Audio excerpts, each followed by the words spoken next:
তাহলে প্রতিদিন যে বাচ্চারা মারা যাচ্ছে আইসিইউর অভাবে, এটা কিসের জরুরি অবস্থা না?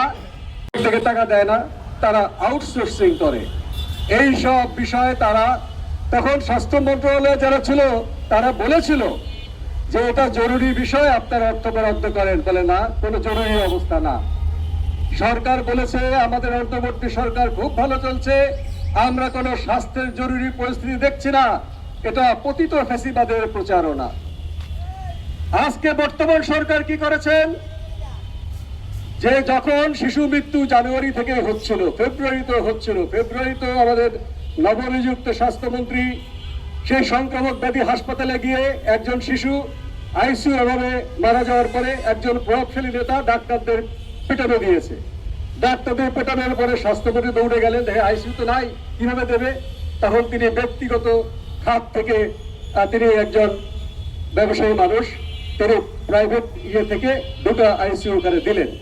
তো এটা কি জরুরি অবস্থা ছিল না? তখন তো আপনার অ্যালার্ট হওয়া উচিত ছিল। যখন পত্রিকা আসলো রাজশাহীতে 33 জন বাচ্চা মারা গিয়েছে এক সপ্তাহের মধ্যে, তখন তিনি অনেক সিরিয়াস হয়ে গেলেন, ফাঁসি চাইলেন দায়িত্বপ্রাপ্ত ডিরেক্টরের। সেটা কি জরুরি পরিস্থিতি ছিল না? আপনি বিশেষ ক্ষমতা বলে প্রধানমন্ত্রীর টেলিফোনের মাধ্যমে যেই টাকা ছাড় হয়নি সেই টাকা ছাড় করে টিকা আনার কাজ করতে পারলেন, ডাক্তারদের ছুটি বাতিল করলেন, সবাইকে। এগুলো তো জরুরি অবস্থায় কাজ, এগুলো করে আইনি কভার নেই। আর ভালো করেছেন, জরুরি অবস্থা অনেক কিছু করেছেন। এখন তো জরুরি অবস্থাটা জারি করতে অসুবিধা কি? নানা অজুহাত। জবাবে বলেন এখন আর জরুরি পরিস্থিতি নাই, আমরা সব ট্যাকেল করে ফেলেছি। তাহলে প্রতিদিন যে বাচ্চারা মারা যাচ্ছে আইসিইউর অভাবে, এটা কিসের জরুরি অবস্থা না? অর্থাৎ জরুরি অবস্থা জারি করলে সঙ্গে সঙ্গে কতগুলো নিয়ম অটোমেটিক বাস্তবায়িত হয়। আমরা কেন যাচ্ছি এটা? দেখুন, দুর্যোগ মন্ত্রণালয় কিন্তু প্রাকৃতিক দুর্যোগের এরকম ব্যবস্থা করেছে।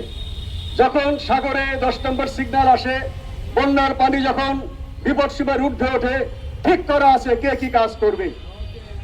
স্বাস্থ্য মন্ত্রণালয়ের কন্ট্রোল রুম অ্যাক্টিভ হয়ে যায়, গণপূর্ত অ্যাক্টিভ হয়ে যায়, নৌ পরিবহন অ্যাক্টিভ হয়ে যায়, জেলেদের যে মন্ত্রণালয় তারাও অ্যাক্টিভ হয়ে যায়। এগুলো আগের থেকে ঠিক করা আছে, বাজেট ঠিক করা আছে, সেই টাকা অটোমেটিক বরাদ্দ হয়। মন্ত্রণালয়ের চিঠির জন্য তাদের অপেক্ষা করতে হয় না। এটা স্ট্যান্ডিং অর্ডার অন ডিজাস্টার, অর্থাৎ দুর্যোগের জন্য স্থায়ী আদেশ। দুর্যোগ পরিস্থিতি হলেই সেটা হবে। আমাদের স্বাস্থ্যের দুর্যোগের জন্য কেন এটা হবে না?